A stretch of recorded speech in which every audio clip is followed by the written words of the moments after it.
Hello,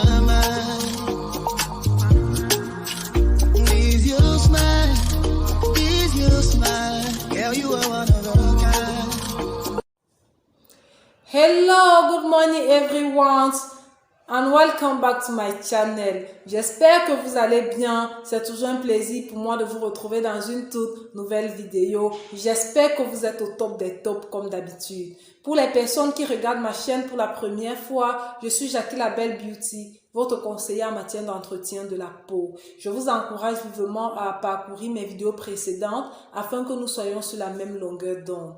Vous avez été nombreux à me poser des questions à la suite de mes vidéos précédentes et aujourd'hui, je vais vous aider à connaître votre type de peau et comment en prendre soin. Vous savez déjà qu'il est important de connaître son type de peau afin de choisir une routine adaptée.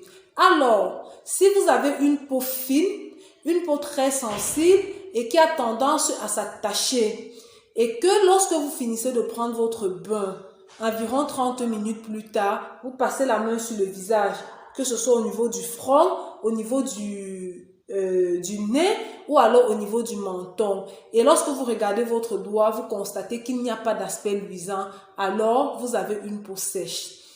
Maintenant, si en général, votre peau est normale, elle est douce, elle est lisse et présente très peu d'imperfections, et que lorsque vous passez le doigt au niveau des narines, du front et du menton, vous observez juste un petit aspect luisant, alors sachez que vous avez une peau normale.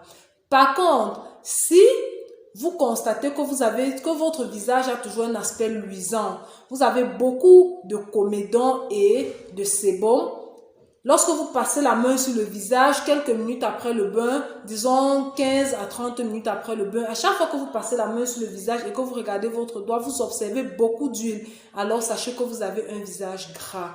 Maintenant, comment faire pour en prendre soin? Pour les peaux sèches, c'est assez simple. Il vous suffit simplement d'avoir un savon adapté pour votre visage, de vous gommer le visage, d'exfolier votre visage une fois par semaine et beaucoup hydrater. Le but du gommage, c'est de débarrasser le visage des peaux mortes et l'hydratation permet d'éviter l'assèchement de votre peau. Je vous conseille d'utiliser beaucoup plus les huiles végétales sur votre visage après le gommage pour permettre de plus hydrater votre peau. Si vous êtes noir, vous pouvez utiliser l'huile de coco ou alors l'huile d'argan. Par contre, si vous êtes clair de peau, je vous conseille d'utiliser l'huile de carotte, l'huile de citron ou alors l'huile de curcuma.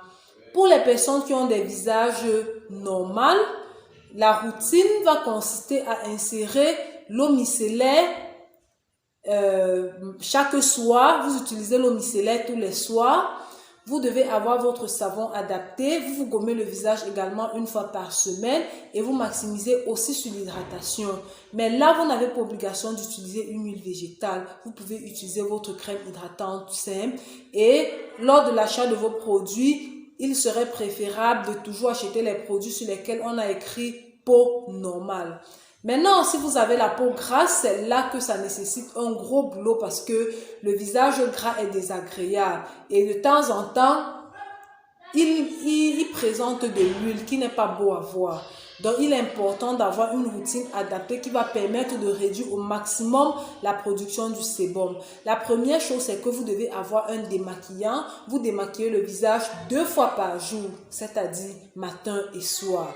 Privilégiez les gels moussants à la place des savons parce que les gels moussants ont la particularité de favoriser l'absorption du sébum, de réduire la sécrétion du sébum. Donc, privilégiez les gels moussants à la place des savons. Autre chose que vous devez savoir, c'est que vous devez vous gommer le visage minimum 2 fois par semaine avec un exfoliant doux. L'avantage du gommage 2 fois par semaine, c'est que ça va débarrasser votre visage des peaux mortes tout en réduisant la production du sébum et en éliminant les points noirs qui peuvent apparaître sur votre visage. Vous devez également dire adieu au fond de teint compact. Tout ce qui est fond de teint liquide, évitez de le mettre sur votre visage. Si vous ne le savez pas, les fonds de teint sont à l'origine de la sécrétion excessive de sébum. Donc, si vous avez déjà le visage gras et que vous mettez les fonds de teint en liquide, surtout en grande quantité, ça va favoriser davantage la production du sébum. Maintenant, vous êtes libre d'utiliser les fonds de teint s'ils sont de qualité. Malheureusement, nous avons les fonds de teint bon marché et qui ne sont pas toujours efficaces. Donc, il vaut mieux réduire au maximum les fonds de teint compacts et d'utiliser le maquillage en très petite quantité. Si vous êtes une habituée du fond de teint, vous pouvez passer une simple petite couche et c'est suffisant. Pas besoin d'exagérer, pas besoin de remplir votre visage de beaucoup de produits parce que ça va favoriser la sécrétion du sébum. Maintenant, petite précision, si vous avez un visage gras et qui est sensible, évitez d'utiliser un gommage sur le visage. Je vous conseille d'utiliser plutôt une lotion exfoliante parce que la lotion exfoliante va jouer le même rôle et elle est plus douce, elle est moins agressive. Donc voilà, j'espère que j'ai répondu à vos questions. J'espère que désormais, nous sommes sur la même longueur d'onde en matière de connaître son type de peau et comment en prendre soin. N'oubliez pas de partager, de liker, de laisser en commentaire quelles sont vos questions, quelles sont vos préoccupations et on se retrouve dans une prochaine vidéo. Bye bye!